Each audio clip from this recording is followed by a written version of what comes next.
Bem, agora nós finalizamos a primeira parte do estudo do princípio divino, os primeiros 7 capítulos, e nós vamos entrar na parte 2. Então nós vamos fazer uma introdução a esta parte 2, onde nós iremos entender sobre os princípios da restauração.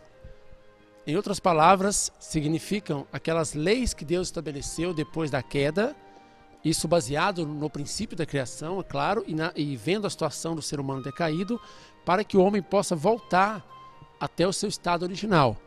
Então nós vamos começar os princípios da restauração, ou a introdução à parte 2, fazendo a definição de providência da restauração. O que é a providência da restauração? A providência da restauração, ela significa o trabalho de Deus, a providência de Deus, para restaurar o homem decaído de volta ao seu estado original, dotado na criação, realizando assim a finalidade da criação. Então isto é a definição de providência da restauração. Então Deus ele vai fazer um trabalho consistente para que o homem saia do seu estado decaído e chegue até o seu estado original. E nós vamos perceber que Deus ele é um Deus vivo que vem trabalhando, conduzindo a história para tirar o homem do seu estado decaído e levar o homem para o seu estado original, que é absolutamente possível que isso ocorra desde que o homem cumpra a sua porção de responsabilidade em resposta ao cumprimento da parte da responsabilidade de Deus. Então a providência da salvação é a mesma coisa que providência da restauração. Então até que ponto o homem deve ser salvo? Uma vez que restauração, salvação significa voltar ao estado original. Até que ponto o ser humano deve ser salvo? O ser humano deve ser salvo até o ponto da realização do reino do céu na terra. Ele deve ser salvo até o ponto da realização das 3 grandes bênçãos. Ele deve voltar ao seu estado original, ele deve se tornar um cidadão do reino do céu. Então Deus vai trabalhar para restaurar o homem, essa providência de Deus para tirar o homem do estado decaído, para trazer o homem até o estado onde ele realize a sua perfeição individual, primeira bênção, a perfeição familiar, segunda bênção, e a perfeição em nível de domínio, dominando a criação, como terceira bênção. Então Deus vai trazer o homem de volta para o seu estado original. E como que Deus vai fazer isso? Então o ser humano vai fazer o curso de separação de Satanás, ele vai se desligar de Satanás, e chegando nesse nível, o mesmo nível que Adão e Eva tinham antes da queda, ele deve receber o Messias, e o Messias deve eliminar o seu pecado original, ou seja, dar a salvação física que nós mencionamos, tanto física quanto espiritual, e o ser humano deverá continuar crescendo, ouvindo e seguindo as palavras do Messias. Então, esse é o caminho que Deus está fazendo para poder tirar o ser humano do estado decaído, levar o ser humano até o seu estado original. É muito importante que a gente conheça as leis da restauração de Deus, os princípios da restauração de Deus, porque isso está influenciando diretamente a nossa vida, principalmente nos últimos dias, como nós vimos na consumação da história humana. Então o primeiro ponto que a gente vai analisar, estudar, é o princípio da restauração por indenização. Para nós entendermos isso, nós temos que entender como era a relação de Deus com o ser humano antes da queda. O ser humano estava numa posição de responder somente a Deus, e ele era unido completamente em coração com Deus. Essa era a situação do ser humano antes da queda. Como que ele ficou depois da queda? Depois da queda, o ser humano ficou numa posição de meio caminho, onde ele tinha relacionamento com Deus, porque Deus era o seu criador, mas ele também tinha relacionamento de sangue com Satanás. E o próprio caráter do ser humano passou a ser parecido com o de Satanás por causa das naturezas decaídas. O ser humano, nessa posição de meio caminho, ele pode às vezes responder a Deus ou responder a Satanás. Quando ele faz uma boa condição respondendo a Deus, Deus tem direito de posse sobre a sua vida, ou seja, ele pode se dizer assim, ele é conduzido para o lado de Deus, quando ele faz uma boa condição. Por outro lado, se ele fizer uma má condição, ele dá o direito de posse para Satanás. Satanás pode conduzir a sua vida, pode atrapalhar a sua vida, influenciar. Então, se ele der uma má condição, Satanás pode puxar o ser humano para o seu lado.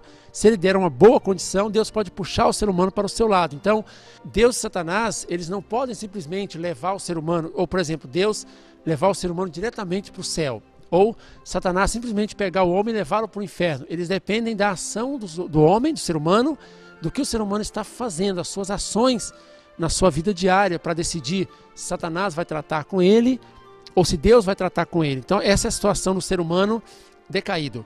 Se não tivesse acontecido a queda, o homem estaria na posição de tratar apenas com Deus, unicamente com Deus. Mas nesse ponto, o ser humano também trata com Satanás. Deus, ele é infinitamente mais poderoso que Satanás. Então qual que é a guerra histórica de Deus e Satanás que faz com que Satanás pareça tão poderoso quanto Deus? A guerra histórica é quem consegue influenciar mais o ser humano. Satanás ele dá influências e inspirações, né, para fazer coisas erradas para o ser humano. Se o ser humano fizer, Satanás ganha condição de trabalhar com ele, Satanás ganha condição de posse daquela pessoa. Pelo contrário também, Deus ele dá inspiração à mente, ao coração do ser humano, e se o ser humano fizer boas ações, boa condição, Deus pode possuir a vida daquela pessoa, pode tratar com aquela pessoa e influenciar aquela pessoa. E Satanás não pode fazer nada porque é uma lei, também é um princípio. Então, a luta histórica de Deus e Satanás não é para ver quem é mais poderoso, mas é para ver quem tem mais poder sobre o ser humano, quem consegue influenciar mais o ser humano para fazer boas ações, boa condição ou má condição. Então, nesse contexto, quando o ser humano faz uma boa condição, ele está fazendo uma condição de indenização, que permite que ele vá para o lado de Deus. Quando ele faz uma má condição, ele está fazendo uma condição de acusação de Satanás. Então, quando ele faz uma boa condição, ele separa-se de Satanás. Quando ele faz uma má condição, ele cai no domínio de Satanás. Então, vamos entender um pouco mais sobre a restauração por indenização. Imagina uma posição ou o estado original, e isso é perdido, vai para uma posição de queda, por exemplo. É preciso restaurar, fazendo um curso contrário, voltar para aquele estado original. Para ela poder voltar para o estado original, ela tem que fazer algumas condições. Então, tudo isso é chamado condição de indenização. Aquilo que ela faz a fim de voltar para o seu estado original. Até que grau devemos estabelecer a condição de indenização? Primeiro, na mesma quantidade. Quando algo ou alguma pessoa perde a condição ou seu estado original, a pessoa tem que fazer uma condição na mesma quantidade para que ela possa voltar ao estado original. Também existe o caso onde a pessoa faz a um preço menor, uma quantidade menor, e ela consegue voltar para o estado original. E também tem a condição de um preço maior. A pessoa tem que pagar mais do que aquilo que foi perdido. Essa condição a um preço maior, ela acontece quando ocorre um fracasso, onde a pessoa, por exemplo, tinha que fazer uma condição na mesma quantidade ou a um preço menor e ela falha nisso, ela tem que pagar um preço maior para conseguir voltar para o seu estado original. Então a razão pela qual a condição de indenização às vezes se torna mais pesada é porque aquilo que foi deixado para trás sem fazer devido ao fracasso, isso vai incluir na nova condição que tem que ser feita. Então nós podemos ver alguns exemplos aqui da condição de indenização na mesma quantidade, a um preço menor e a também um preço maior. Quando nós olhamos na Bíblia, Êxodo 21, 23 ao 25, está escrito: a lei diz, se houver algum dano, então darás vida por vida, olho por olho, dente por dente, mão por mão, pé por pé, queimadura por queimadura, ferida por ferida, golpe por golpe. Então está explicando claramente que na mesma medida que foi perdido, é a mesma medida que vai ser recuperado. Então é olho por olho, é vida por vida, mão por mão, dente por dente, né? Então na mesma quantidade. Isso é exemplo na Bíblia sobre a condição de indenização para voltar ao estado original na mesma quantidade, pagando o mesmo preço que foi perdido. Também nós temos o caso da condição a um preço menor. Por exemplo, a crença na cruz de Jesus, nós podemos receber o benefício da salvação espiritual apenas por acreditar em Jesus. Então, comparando o sofrimento na cruz de Jesus com a crença em Jesus, é um preço menor. Nós não precisamos morrer na cruz novamente para poder receber a salvação espiritual. Apenas acreditando em Jesus é possível acontecer isso. E exemplos de condição a um preço maior, quando fracassa.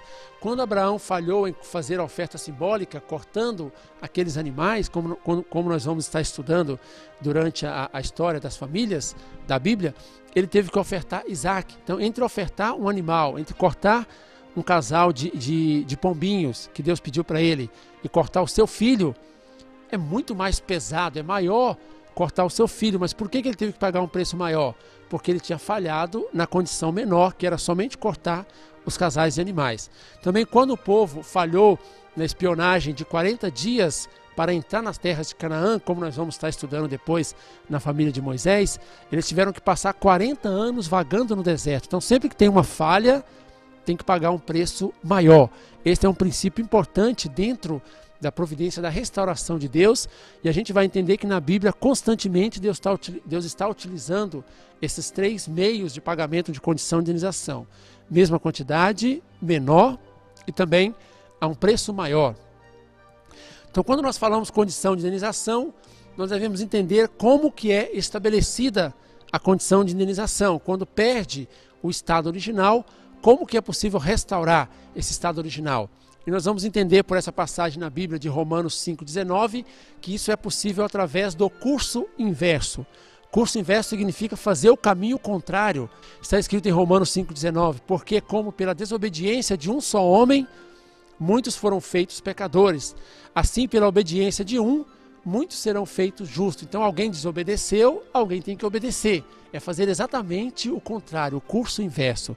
Então, quem deve estabelecer? Nós entendemos agora que existe a condição de indenização, que significa pagar um preço para voltar ao estado original, e nós entendemos que isso deve ser feito fazendo o contrário, fazendo o curso inverso.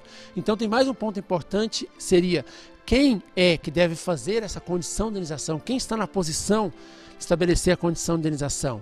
Então, o homem mesmo, ou seja, eu, cada um de nós, é a responsabilidade humana fazer a condição de indenização. A condição de indenização não vai ser feita por Deus, não vai ser feita por Satanás e nem vai ser feita pelo Messias, por Cristo, mas vai ser feita pelo ser humano como porção de responsabilidade humana, porque é o ser humano que perdeu a posição original, é ele que deve fazer a condição de curso inverso para voltar para o estado original.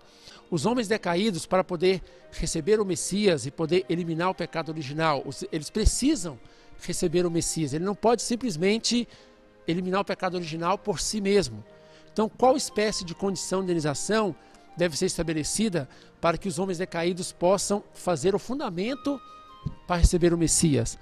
Para conhecer isto, que tipo de fundamento, o ser humano tem que fazer, primeiro nós temos que saber de que modo Adão falhou e cumprir a finalidade da criação.